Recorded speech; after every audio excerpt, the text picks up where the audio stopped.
पुणे आणि बीड जिल्ह्याचं पालकमंत्रीपद सुनेत्रा पवारांकडे, शासन आदेश जारी।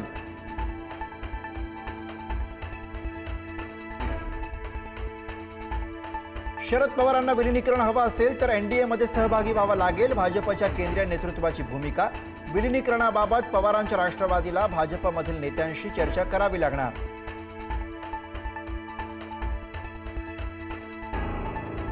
अजित पवारांचा अपघात हा ऑपरेशन लोटसचा भाग। खासदार संजय राऊतांचा दावा, भाजपला विरोध करणारा एकतर जीव गमावतो किंवा जेलमध्ये जातो, राऊतांकडून आरोप।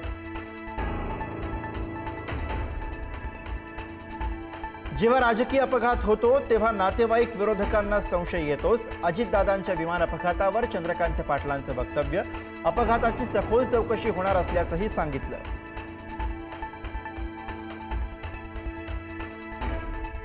दिवंगत उपमुख्यमंत्री अजित पवार यांचा दशक्रिया विधी होणार नाही।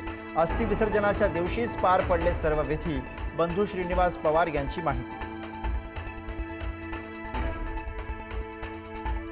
राज्यसभेसाठी पार्थ पवार यांचं नाव जवळपास निश्चित। सुनेत्रा पवारांच्या रिक्त जागी पार्थ पवारांची वर्णी लागण्याची शक्यता। सत्ताधारी पक्षाच्या सहमतीनं निर्णय झाल्याची चर्चा।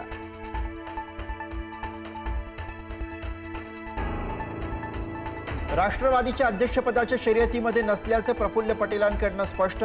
लोकभावनेचा आदर करूनच निर्णय, प्रफुल्ल पटेलांकडून स्पष्ट।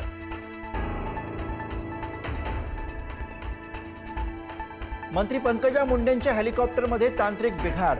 छत्रपती संभाजीनगरहून उड्डाण घेण्यापूर्वी बिघाड झाल्याचं निष्पन्न। जिल्हा परिषद निवडणुकीच्या प्रचारासाठी जाणार होत्या लातूरला।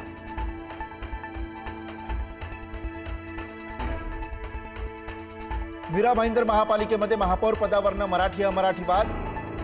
भाजपच्या डिंपल मेहता यांना महापौर करण्यास विरोध।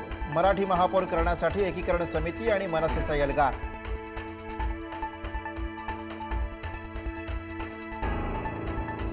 पुण्याच्या महापौरपदी भाजपच्या मंजुषा नागपुरे।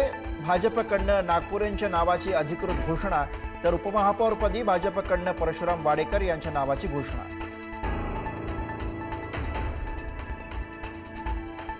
पुणे पालिकेच्या पहिल्या सर्वसाधारण मुख्य सभेला नगरसेविका लक्ष्मी आंदेकर, सोनाली आंदेकरांना तुरुंगातनं बोलावलं जाणार।